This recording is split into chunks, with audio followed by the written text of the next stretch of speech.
अस्सलाम वालेकुम मेहरान टीवी में भली कार मां हां मुबशिर सोलंकी सबका पहिरीं नज़र हेडलाइन ते।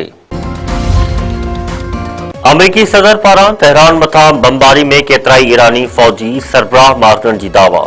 ईरान में तबादल अमरीकी विड़ाक जहाज जे ॿिए ऑफिसर खे बि बाज़ियाब करण जी तस्दीक। डोनाल्ड ट्रंप चयो आहे त विड़ाक जहाज जे वेपर ऑफिसर खे कुछ कलाकनि अंदरि बाज़ियाब कराए वरितो। अमरीकी फौज तारीख़ जो सभ खां वॾो सर्च ऐं रेस्क्यू ऑपरेशन सरअंजाम ॾिनो आहे। पंहिंजे बयान में अमरीकी सदर वधीक चयो आहे त ज़ख़्मी वेपन ऑफिसर जी हालत ख़तरे खां ॿाहिरि आहे। रेस्क्यू ऑपरेशन में दर्जन जहाज ऐं जदीद हथियार इस्तेमाल कया विया। ईरान जे केमिकल प्लांट ते हमिलो, 5 ॼणा मारिजी विया, 170 ज़ख़्मी। अमरीका ऐं इसराइल ईरान में शहरी इंफ्रास्ट्रक्चर खे निशानो बणाइण खां पोइ शाहकार स्पोर्ट्स मर्कज़नि खे बि नुक़सान पहुचाइण शुरू करे छॾियो।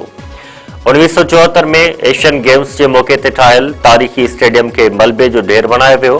ईरानी इख़्तियारनि मूजिबि जंग जे शुरू खां हिन वक़्त ताईं 30 खां वधीक यूनिवर्सिटीज़ ते हमला कया विया आहिनि।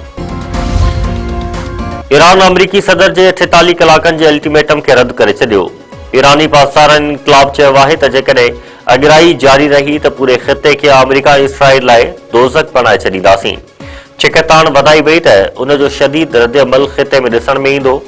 पासदारनि इनकलाब वधीक चयो आहे त ईरान खे शिकस्त ॾियण जो वहम अहिड़े धुबड़ में फासी पियो आहे जंहिंमें पाण दॿिजी वेंदा। पेट्रोल जे अघ में वाध ख़िलाफ़ सजावल ज़िले में शटर बंद हड़ताल।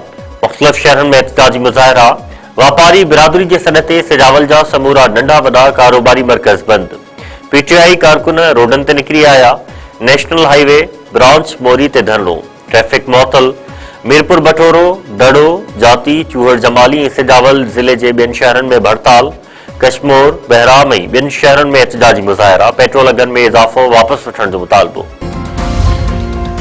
ठुल वेझो दुरियुनि में पुराणे तकरार तां झेड़ो। फायरिंग में नींगरी क़तल। ॻोठ रसूल बख़्श नुनारी में नुनारी बिरादरी जी ॿिनि दुरियुनि में हलंदड़ तकरार भड़कियो थियो।